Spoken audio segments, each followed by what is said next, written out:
Restez connectés à l'Afrique d'une seule voix. La radio numérique qui donne une longueur d'avance aux diasporas africaines.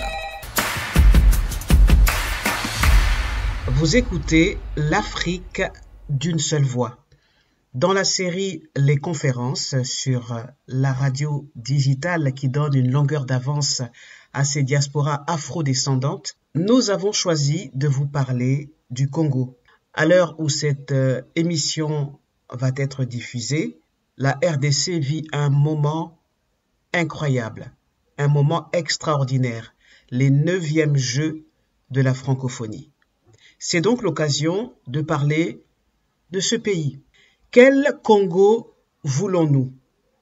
Réalité, défis et agenda. C'était le thème d'une conférence qui s'est tenue à Paris le 17 juin dernier. Une conférence organisée par le think tank RDC Stratégie. Le président de ce think tank s'appelle Bodom Matungulu. Vous allez l'écouter attentivement, dérouler sa vision pour un Congo, un magnifique Congo d'ici 2040. Le think tank RDC Stratégie a pour mission de réfléchir, de fournir de façon ouverte et indépendante des analyses et des solutions innovantes en matière de politique publique pour l'intérêt général. J'ai pu assister à cette conférence ce 17 juin et j'ai senti non seulement un intérêt marqué pour la RDC, j'ai écouté attentivement cette conférence avec des conférenciers experts, chacun dans leur domaine. Ils vivent pour la plupart en diaspora ou entre la RDC et l'Europe, mais leur cœur est rivé en direction de ce magnifique pays. Je vous laisse écouter cette conférence. Elle se tiendra en 2 parties. Laissons la maîtresse de cérémonie planter le décor. Bonne écoute. J'aimerais aussi continuer de pouvoir, en tout cas d'ouvrir une parenthèse sur la typologie des membres de notre think tank et également des membres présents ici, pour moi, qui semble comme étant illustrateur de ce grand thème que nous allons aborder tous ensemble aujourd'hui, qui est le Congo que nous voulons. On est un peu entre le carrefour entre une génération beaucoup plus âgée, armée d'une volonté d'accompagner, de raconter et d'équiper une génération qui, elle, vit et continue de découvrir une histoire, des enjeux et des défis au travers de la parole et des témoignages, en tout cas et des écrits, de ceux et qui souhaitent également continuer à l'écrire. Ça me fait penser à une phrase que le président M. Bodom aime souvent nous dire, c'est que les pionniers fournissent le plus d'efforts. Et en cet après-midi, j'aimerais vous remercier l'ensemble des personnes qui sont ici pour l'effort que vous avez fourni et votre présence à cet événement. J'en profite également pour remercier particulièrement la présence de la délégation de l'ambassade de la République démocratique du Congo, de celle de l'UNESCO et bien sûr les étudiants de l'exécutif master de Sciences Po. Alors la grande question c'est comment va se décomposer la journée que nous allons passer tous ensemble. Donc il va y avoir 3 grandes parties. La première partie va être inaugurée par M. Bodom qui va vous faire la présentation de la structure et du coup de sa vision. Ensuite, on va avoir une seconde partie, où là, ce sera M. Jesse, qui est le modérateur de cet après-midi, qui va introduire les orateurs et les oratrices, et également qui va gérer les temps de débat. Et on va finir par, un peu dit en amont, mais par un temps de questions et réponses. Donc, je vous remercie et je laisse maintenant la place au président, M. Bodom Matungulu, pour vous présenter la structure.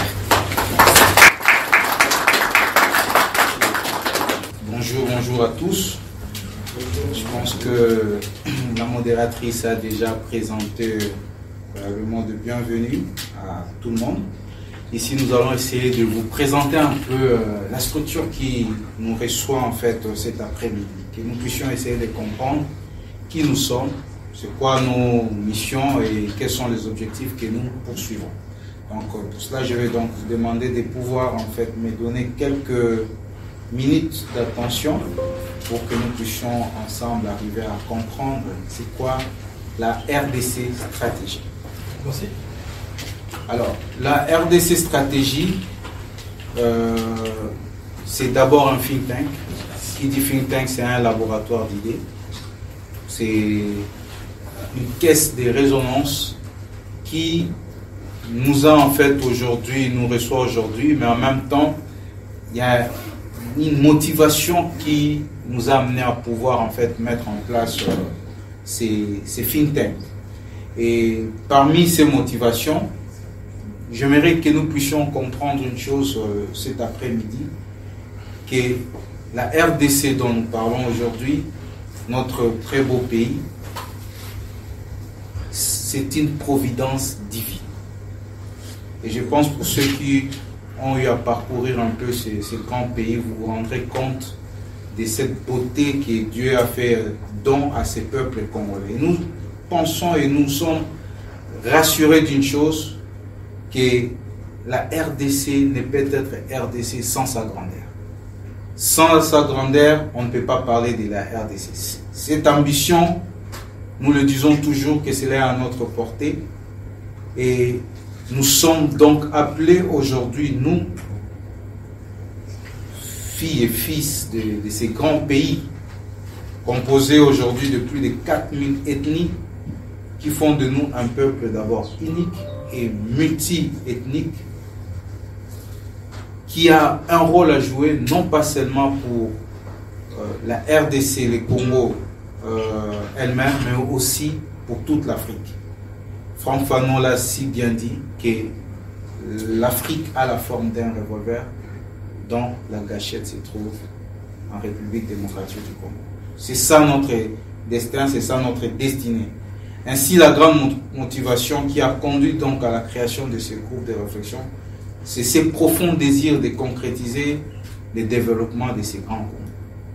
Ce Congo qui est capable de pouvoir lancer l'Afrique vers cette grande vision d'émergence que l'ensemble des pays africains sont en train de porter. Et nous sommes souciés de faire face à ces problèmes de compétences et d'expertise qui aujourd'hui pour nous est l'élément, je dirais, majeur qui empêche à ce que la RDC puisse connaître son développement. Et nous voulons le dire ici que construire l'avenir de notre pays, c'est un défi qui n'est pas seulement politique. C'est souvent l'erreur que nous commettons, mais c'est surtout technique, car pour prendre de bonnes décisions et bâtir de bonnes stratégies, il faut obtenir de bonnes données, accéder aux bonnes informations et surtout réaliser un bon diagnostic afin de pouvoir gagner le temps. Et ça, c'est le rôle de notre think tank. Qui sommes-nous? Comme je le disais, un think tank dont sa vocation première est de fournir de façon ouverte et indépendante. J'aimerais souligner cela. Nous ne sommes pas un parti politique.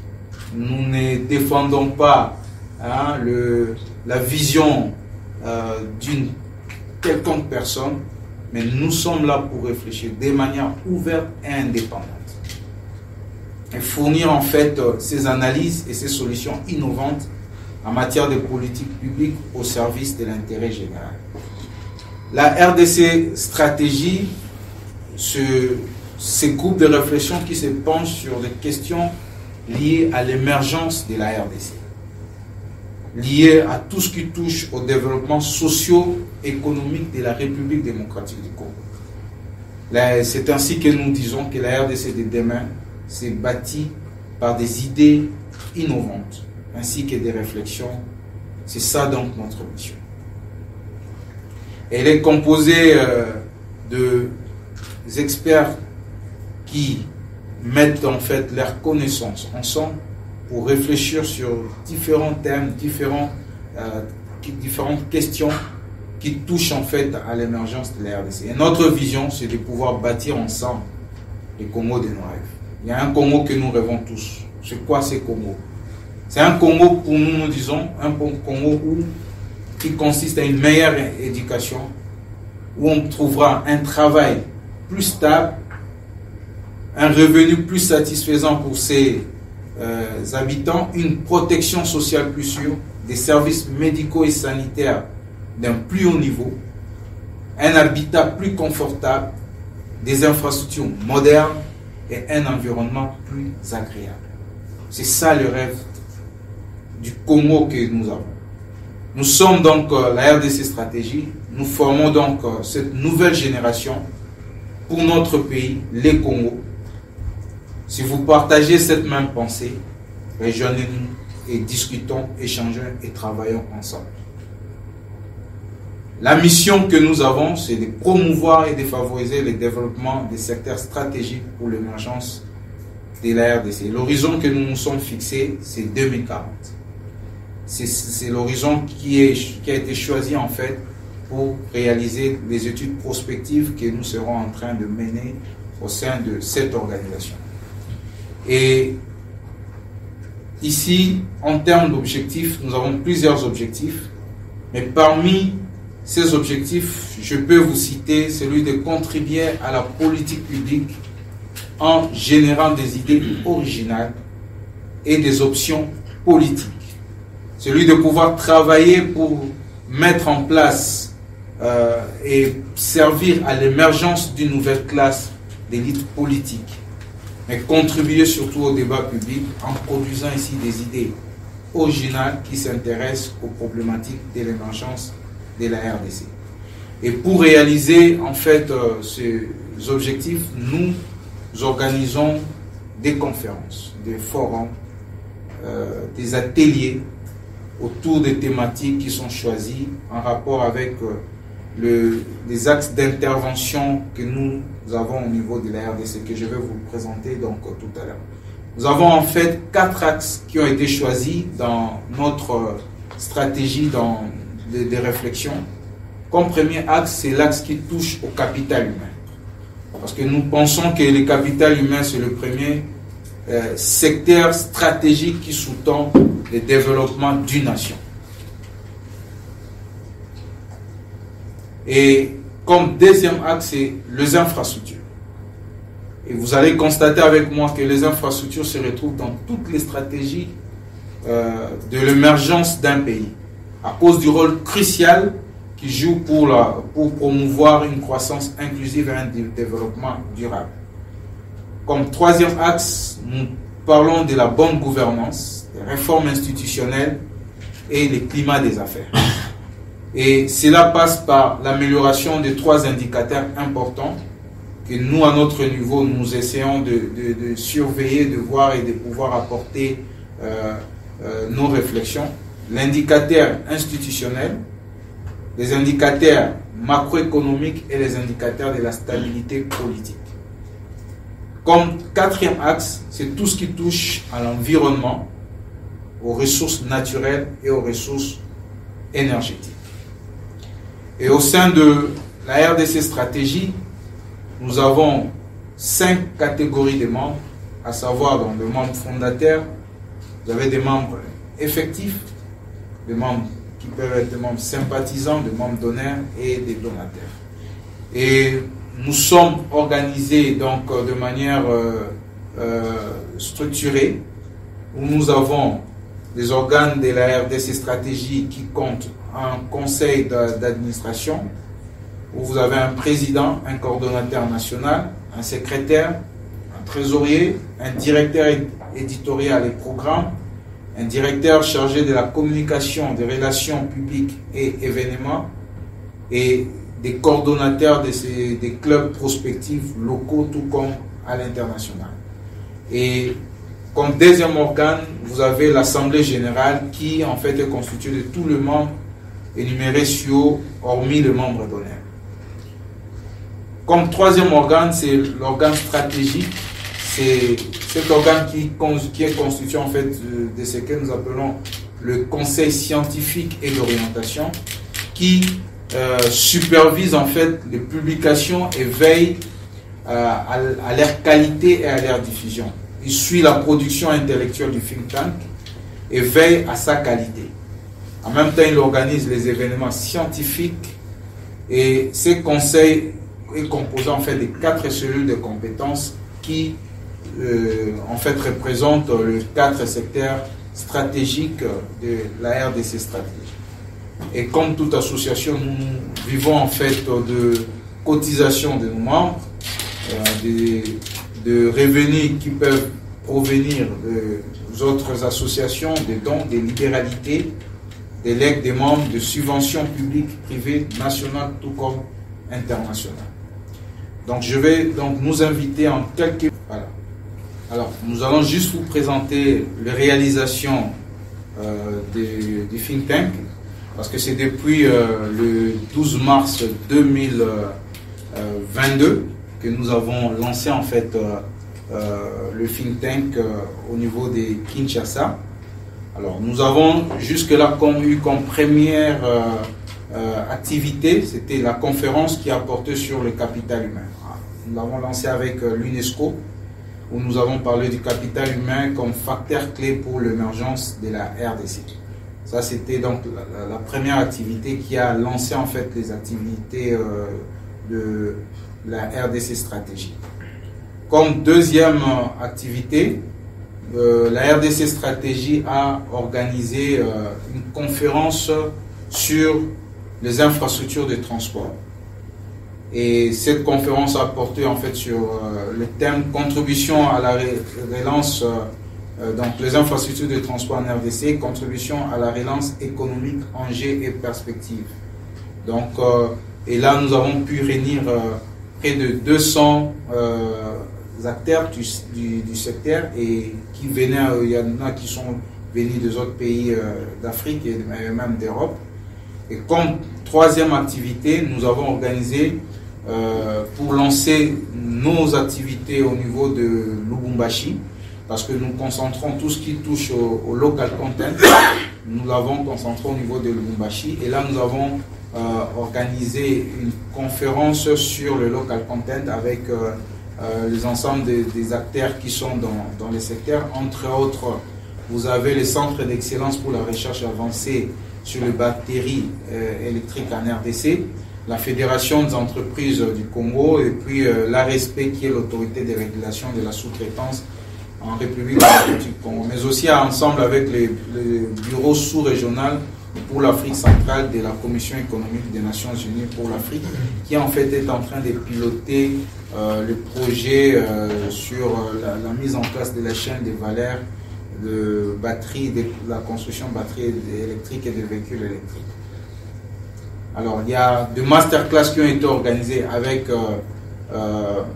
la jeunesse, avec qui nous avons développé un programme avec une structure One Up dans l'encadrement de ces jeunes sur la préparation de futurs leaders. Nous avons eu dernièrement, les mois passés, un forum sur le secteur financier en RDC. Là, ces activités seront désormais des activités qui seront organisées chaque année. Et cette année, nous avons pu réunir, disons, dans ces forums, toute l'industrie, les acteurs de l'industrie financière. Par là, nous citons les banques, les assurances, la microfinance et tous ceux qui sont dans la protection sociale aussi. Et voilà, aujourd'hui nous nous retrouvons là pour lancer cette fois-ci la sortie de la RDC stratégie à Paris, en France, mais qui va un peu essayer de jouer ces rayonnements, ces points de rayonnement pour l'ensemble de l'espace Schengen. Je sais que Andrea va en vouloir parce qu'elle avait bien voulu que ça soit à Bruxelles. Voilà. Alors, en termes de publication, après chaque activité donc, que nous organisons, nous, derrière, nous formulons des recommandations qui vont s'adresser soit au secteur privé, soit au secteur public. Et nous avons déjà deux ouvrages qui ont été publiés. L'un qui portait en fait sur tout ce qui est capital humain. Nous avons travaillé avec l'UNESCO. Et l'autre qui était en fait le fruit de réflexions que nous avons eues sur le secteur des infrastructures. Et là, nous avons publié un document qui reprend 50 recommandations pour le développement des infrastructures de transport en République démocratique du Congo, que nous avons dénommé la voie à suivre. Et derrière ces publications, qu'est-ce que nous faisons? Nous faisons maintenant un travail de lobbying où nous allons voir les acteurs en fait du secteur, essayer de parler avec eux, de faire en sorte qu'ils tiennent en compte tout ce qui a été disons proposé comme recommandation. Et là nous avons eu à faire par exemple le tour. Ici j'ai essayé juste d'illustrer. C'est vous avez le ministre des Transports qu'on a rencontré juste après, qui était aussi lors du forum, mais cette fois-là c'était pour lui mettre en fait les recommandations, essayer de suivre avec lui.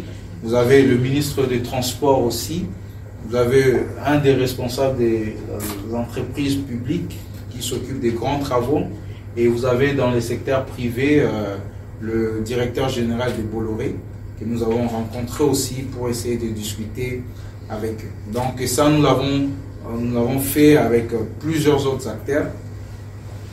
Et au niveau de la RDC Stratégie, il y a un programme que nous avons mis en place. Ce programme est dénommé Rebranding RDC. Et dans ce programme, il y a plusieurs projets sur lesquels nous sommes en train de travailler. Et le but, c'est de pouvoir lancer ces projets. Au moins 2 pourront être lancés cette année, au mois d'août. Et dans rebranding ici, cela désigne en fait une refonte de l'identité du Congolais. Et là, nous avons comme 5 projets, je crois 6 projets que nous avons, disons, sélectionnés. Il y a un projet qui sensibilise en fait les jeunes élèves et étudiants sur, nous ne parlons pas de la lutte contre la corruption, mais nous parlons de la lutte pour l'intégrité et contre la corruption. Parce qu'on s'est dit qu'il faut faire de l'intégrité une culture d'abord si on veut lutter contre la corruption. Et ça, on aimerait commencer cela avec le plus jeune. Et là, je pense que nous avons un projet que nous sommes en train de discuter avec l'IGF, qui est l'inspection générale des finances, qui s'est lancée dans cette lutte contre la corruption. Nous leur avons dit, écoutez, il ne faudrait pas aller d'abord lutter contre ceux-là qui sont en fait déjà déformés, pour qui c'est déjà dans la moelle épinière la corruption. Allons d'abord voir les plus jeunes. Comme ça, on va déjà demander aux plus jeunes de ne pas se lancer dans la corruption. Et quand ils vont devenir des responsables, ils auront déjà ancré cela en eux, et ça sera déjà une culture pour eux. Donc voilà un peu, parce qu'ils ont un programme de sensibilisation, de lutte contre la corruption, et nous voulons travailler avec eux dans ce sens-là. Vous avez de projets sur l'éducation par la culture. Ça, c'est un projet qu'on a dénommé à la quête de nos origines. Nous avons constaté que les enfants, ils connaissent mieux l'histoire de Charlemagne et de Napoléon que de Zingakouf. Ah ouais, donc et il sait bien te parler de Robin de Bois, mais pour te parler des héros congolais qu'on a connus dans nos royaumes, ils ne connaissent pas. Alors on s'est dit, il y a un projet qu'on va essayer de voir comment mettre en place des dessins animés, des bandes dessinées, pour permettre de raconter en fait l'histoire de notre pays, du continent africain, hein, donc par la culture. Et nous avons un projet de sensibilisation des élèves et des étudiants sur ce que nous appelons le métier du futur. Parce qu'aujourd'hui, la technologie avance, le monde est en train d'avancer, notre système éducatif est resté dans ces carcans qui est encore aujourd'hui révolu face à ces progrès que nous sommes en train de connaître. Et ici, nous voulons présenter tous ces métiers du futur et voir comment encourager ces jeunes à pouvoir en fait se lancer dans ces métiers. Et nous avons un programme de 20 bourses d'études qui est lié en fait à cette formation que nous voulons mettre en place avec un organisme allemand qui va nous accompagner aussi dans ça. Et il y a un autre programme sur le leadership que nous avons appelé Lead Today. Donc là, nous voulons apprendre déjà aux jeunes c'est quoi être un leader et quelles sont en fait les valeurs que doit incarner un bon leader Et ces valeurs vont leur permettre de pouvoir identifier des bons leaders. Parce qu'on a constaté qu'aujourd'hui, nos jeunes manquent des repères. Et nous voulons travailler avec eux dans ce sens.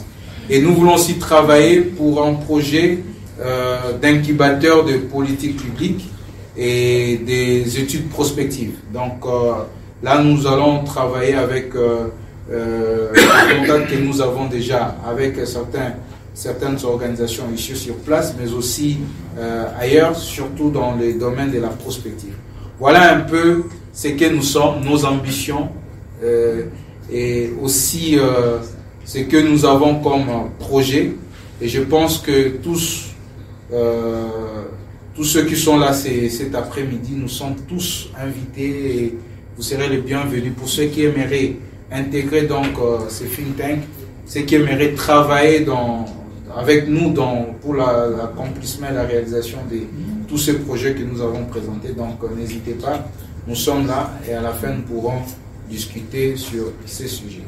Voilà un peu. Et il y a un grand projet que nous avons pour l'avenir, c'est de créer une école de formation panafricaine pour former la nouvelle génération des décideurs et des futurs leaders dont l'Afrique a besoin. Et nous voulons que cette école de formation soit en fait localisée en RDC, qui est au centre de l'Afrique.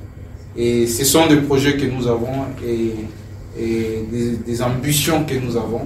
Et nous avons donc besoin de votre apport en idées, votre apport matériel, financier pour que ces projets puissent voir jour. J'ai dit et je vous remercie.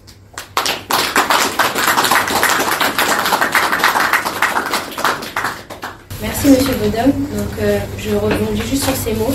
Pour toutes les personnes qui souhaiteraient nous rejoindre, vous avez des QR codes à scanner sur les coins des murs. Bon, on capte pas très bien, mais on a aussi, vous avez mis à côté le code Wi-Fi.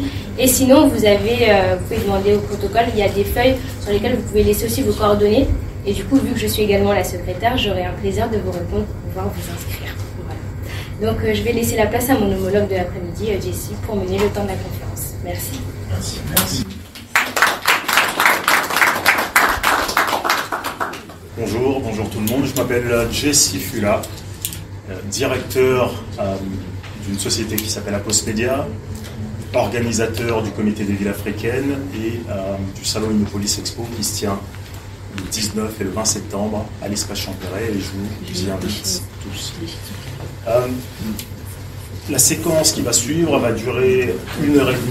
Elle sera suivie d'une session de questions-réponses en interaction avec le public. Permettez-moi juste de revenir sur le titre de ce panel, le Congo que nous voulons, réalité, défis et agenda. J'aimerais vous introduire les 2 points de ce panel. Un soft power congolais à l'image du Congo que nous voulons. Le 2e point, bâtir les compétences et transférer les connaissances de la diaspora, un impératif pour bâtir le Congo de nos rêves. Sans plus tarder, les panélistes, s'il vous plaît, j'aimerais que vous me rejoigniez une fois votre présentation faite. Et je vais commencer par Madame Andrea Kaloubi, General Manager chez NAT et Associés, présidente de la commission cohésion auprès des jeunes MR de la région de Bruxelles, MR donc mouvement réformateur de la région de Bruxelles, cofondatrice et présidente de JAMI ASBL. S'il vous plaît.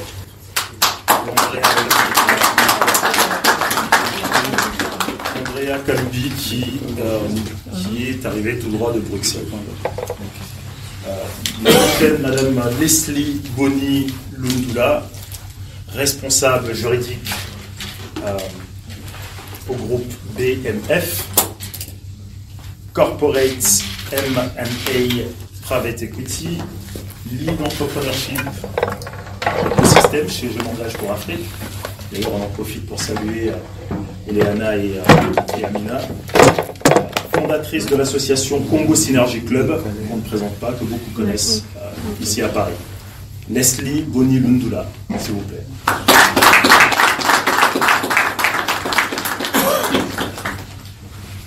Monsieur Boubacar Kamara Kama, Sénégal, homme politique sénégalais, docteur en droit, avocat au barreau de Paris, expert en douane, commerce international et partenariat public-privé.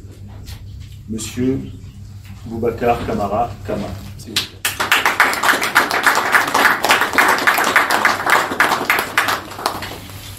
Et enfin, monsieur Matoungoulou Bodom, ingénieur en génie civil, expert en infrastructure, expert en prospective et évaluation des politiques publiques, président du think tank RDC Stratégie. Monsieur Matoungoulou Bodom. Sans plus tarder, la première question pour le président, monsieur Bodom Matoungoulou. Quel message veut faire passer le think tank RDC Stratégie au travers de ce thème et pourquoi maintenant? Ok, merci beaucoup, monsieur Jesse. Le message que la RDC veut faire passer au travers de ce thème, c'est un message, je pense, qui vient à point nommé. Déjà, les termes le disent très bien, le Congo que nous voulons. Il faudrait d'abord que nous puissions commencer par avoir certaines ambitions, à rêver de quelque chose si nous voulons le voir arriver. Et nous sommes en train, dans une période qui est une période cruciale pour l'Afrique, d'abord, et ensuite pour la République démocratique du Congo, parce que l'avenir de tout ce qui va se passer dans ce monde, l'avenir du monde aujourd'hui, tout va se jouer en Afrique, dans les jours qui sont en train de vivre. Et aujourd'hui, on est en train de parler de ce qu'on appelle des méga-tendances, que je puis répertorier les 3 méga-tendances, et tous ces méga-tendances sont orientées vers l'Afrique. Comme premier méga-tendance, vous avez la question liée à la démographie. Donc, d'ici 2050, la moitié de la population mondiale sera africaine. Aujourd'hui, on est à peu près à 1 milliard. On va atteindre 1,5 milliard d'ici 2030 et 2,5 milliards d'ici 2050. Et vous aurez la moitié de cette population, ça sera des jeunes qui auront une moyenne d'âge de 25 ans. C'est déjà un grand défi. Un grand défi qui est perçu pour certains comme étant en même temps une opportunité lorsqu'on doit réfléchir en termes de dividendes démographiques.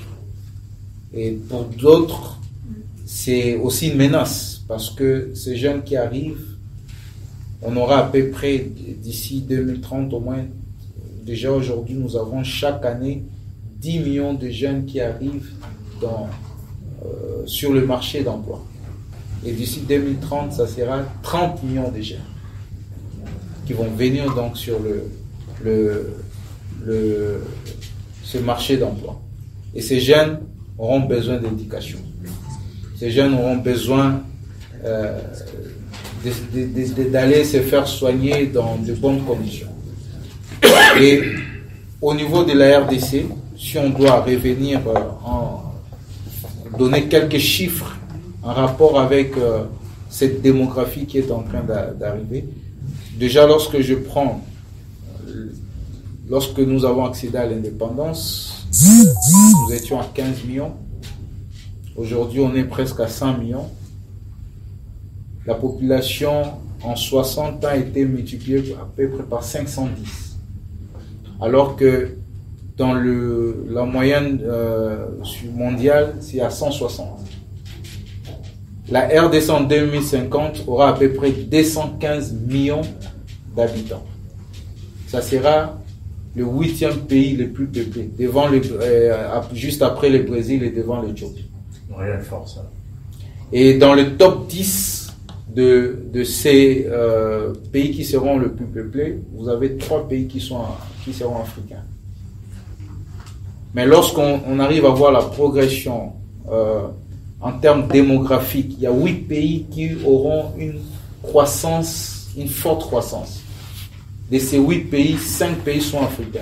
Et le premier des pays qui auront une forte croissance, c'est la RDC.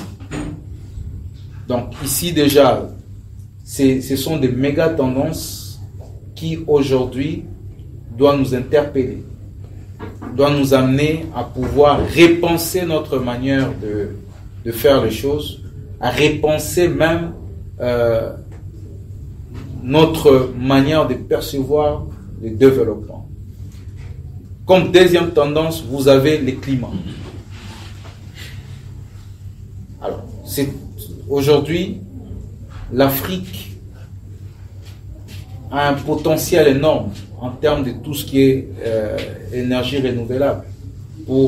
Et aujourd'hui, nous avons la possibilité de jouer un rôle important dans cette transition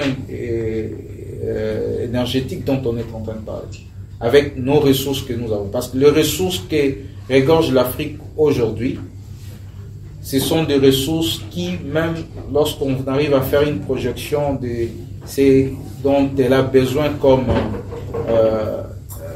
ressources énergétiques, en 2040, on arrivera toujours à combler nos besoins. Et même à pouvoir donner cela à d'autres pays. Et la RDC, avec le fleuve Congo qui est à cheval de l'Équateur, a la capacité de pouvoir produire 100 000 mégawatts. Ces 100 000 mégawatts peut aujourd'hui électrifier l'Afrique et une partie d'Europe. Ça représente à peu près 37% du réserve mondial.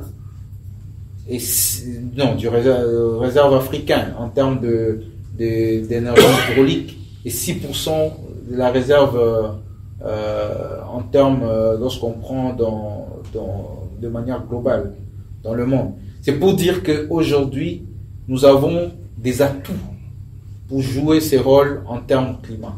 Mais aussi, nous avons aujourd'hui entre 20 et 90% de tout ce qu'il y a comme ressources en termes de ce qu'on appelle matières premières stratégiques qui entrent dans la transition énergétique. Restez connectés à l'Afrique d'une seule voix. La radio numérique qui donne une longueur d'avance aux diasporas africaines.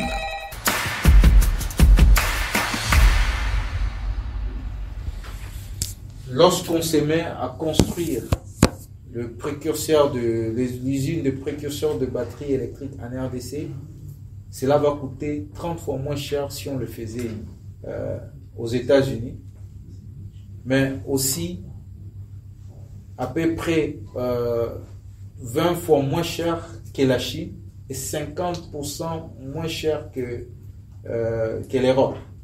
Donc, ce sont des atouts aujourd'hui avec les grandes questions qui vont se poser. La troisième tendance, c'est le numérique. Déjà, l'Afrique qui va être ses réservoirs en termes de la population, la jeunesse, jouera un rôle important dans tout ce qui concerne le numérique. Pourquoi? Parce que vous savez aujourd'hui, qui sont les utilisateurs du numérique? C'est la jeunesse. Vous n'allez pas aller demander à ceux qui sont âgés de plus de 60 ans, 65 ans, de maîtriser ChatGPT. Merci. Il y en a, mais ils ne sont pas nombreux. Mais ça sera plus la jeunesse qui est sur TikTok, qui est sur tout ça. Donc, vous voyez, c'est vraiment important aujourd'hui.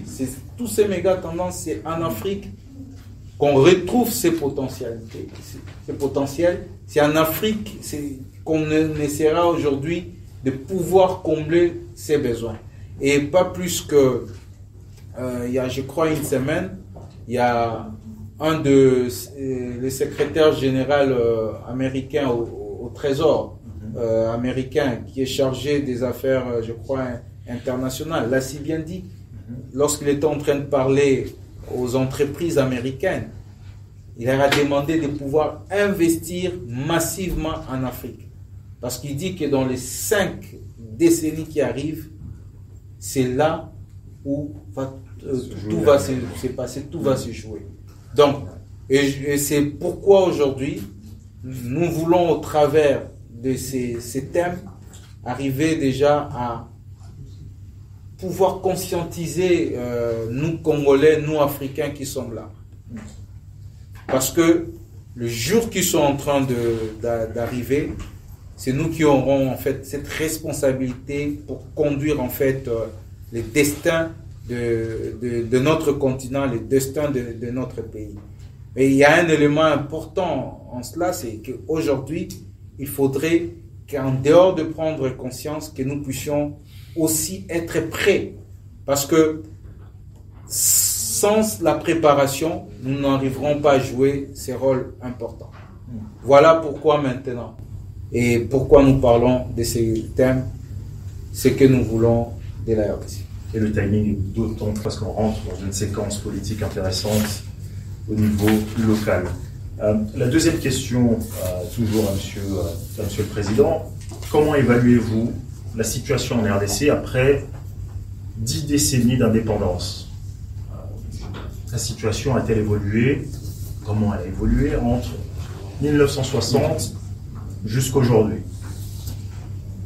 Alors, 63 ans après l'indépendance, la RDC se retrouve toujours encore à la croisée des chemins pour valoriser son potentiel. Le potentiel que nous venons de présenter là, jusqu'à ce jour, nous n'arrivons pas toujours à jouer ce rôle. Alors que juste après l'indépendance, tous, on attendait voir la RDC devenir cette puissance économique africaine. Mais ce n'est pas le cas. Et lorsqu'on arrive à considérer l'histoire du Congo, qui aujourd'hui, vous allez constater que déjà même juste après le jour de l'indépendance, ce sont des crises institutionnelles qui ont commencé et qui ont accompagné l'histoire du Congo jusqu'à ce jour. Et moi, je dis toujours que la faute, ce n'est pas d'abord les autres, c'est nous-mêmes. C'est nos élites. Les élites congolaises qui n'ont pas pu amener les Congos à devenir cette puissance qu'on a tant attendue depuis, disons, que nous avons accédé à l'indépendance. Et je suis en train de travailler sur un projet, en fait, une publication qui viendra qui va arriver bientôt. Et j'ai constaté une chose. Vous savez que depuis que la RDC a accédé à l'indépendance, nous avons connu à peu près 25 plans de développement et programmes. 25. Ça, c'est sans compter tout ce qu'il y a comme programme sectoriel au niveau des différents ministères. Et 25. Et sur les 25, je pense qu'il n'y a qu'un seul ou deux qui ont été vraiment mis en œuvre. Et pourquoi? Parce qu'en fait, aujourd'hui, moi je me rends compte d'une chose, c'est que la recette que nous utilisons n'est pas la bonne. Restez connectés à l'Afrique d'une seule voix. La radio numérique qui donne une longueur d'avance aux diasporas africaines. C'est une recette qui a été utilisée depuis l'époque coloniale et cela continue avec juste après l'indépendance. Et on répète la même chose et c'est normal que nous ne puissions pas avoir des résultats dans ce que nous sommes en train de faire.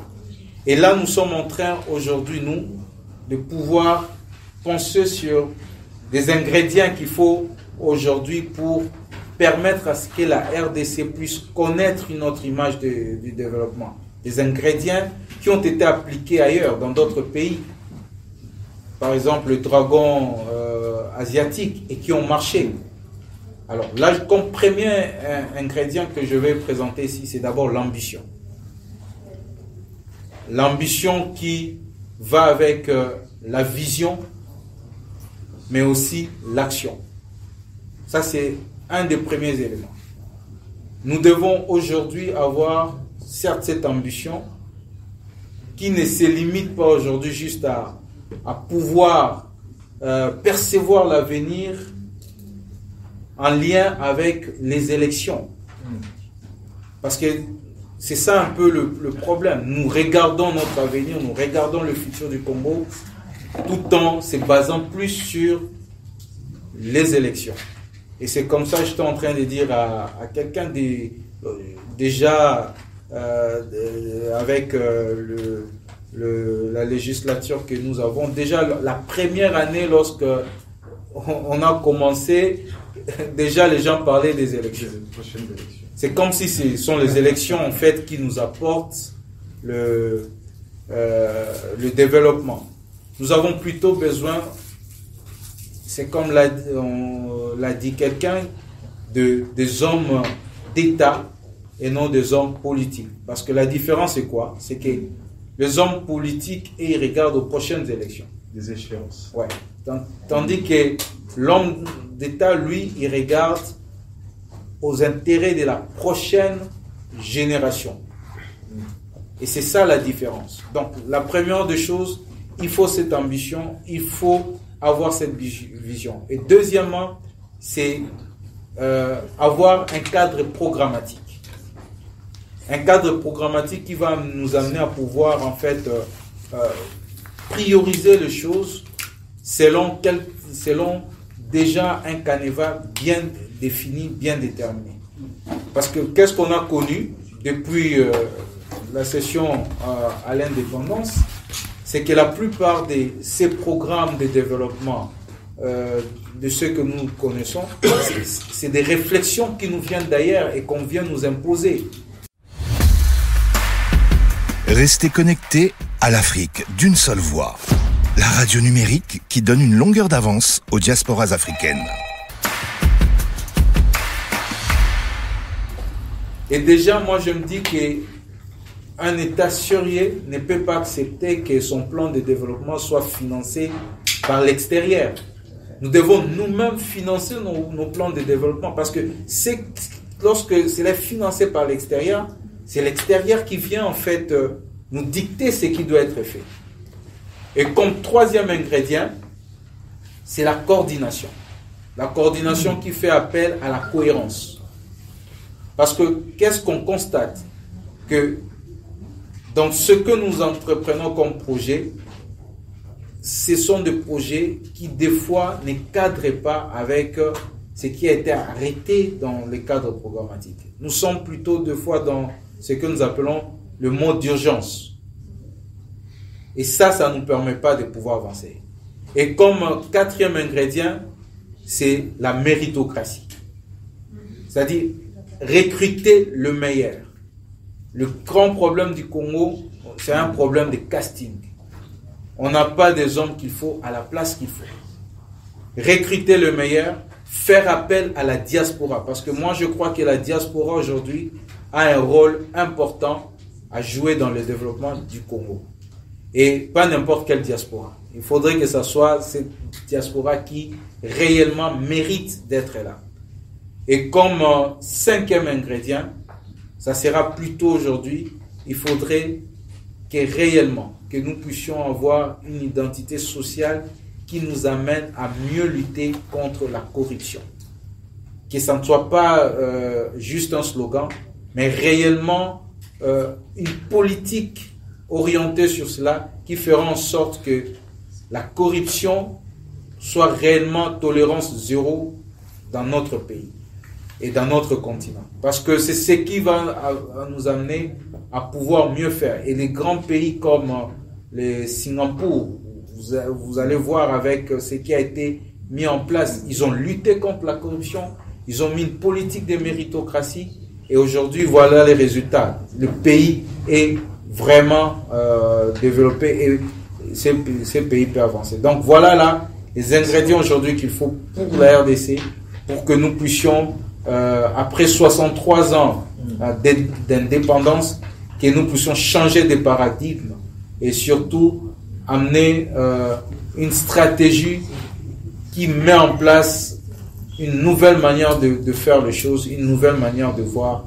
et le développement. Vous avez écouté la première partie de la conférence organisée par le think tank RDC Stratégie en France. C'était le 17 juin. Restez connectés sur l'Afrique d'une seule voix pour suivre la suite de la conférence, mais vous pouvez également la retrouver sur YouTube. Vous tapez l'Afrique d'une seule voix. Bonne écoute. Vous voulez devenir millionnaire en Afrique? Ne cherchez plus. Rejoignez l'émission Parlons Pognon avec Patrice Zianse Pognon chaque après-midi pour des conseils stratégiques et des informations cruciales sur l'entrepreneuriat et l'investissement en Afrique. Je suis là pour ça. Audit, conseil, accompagnement et déploiement sont les services que je mets à votre disposition au travers de mon émission Parlons Pognon. Avec notre écosystème rentable et notre analyse géostratégique inédite, vous saurez où investir pour réussir sans vous faire rouler ou escroquer. Agissez dès maintenant et réalisez vos rêves en Afrique. Et si vous souhaitez me joindre directement, composez-le +33 6 650 212 83 00 33 6 65 02 12 83 et écrivez Parlons Pognon.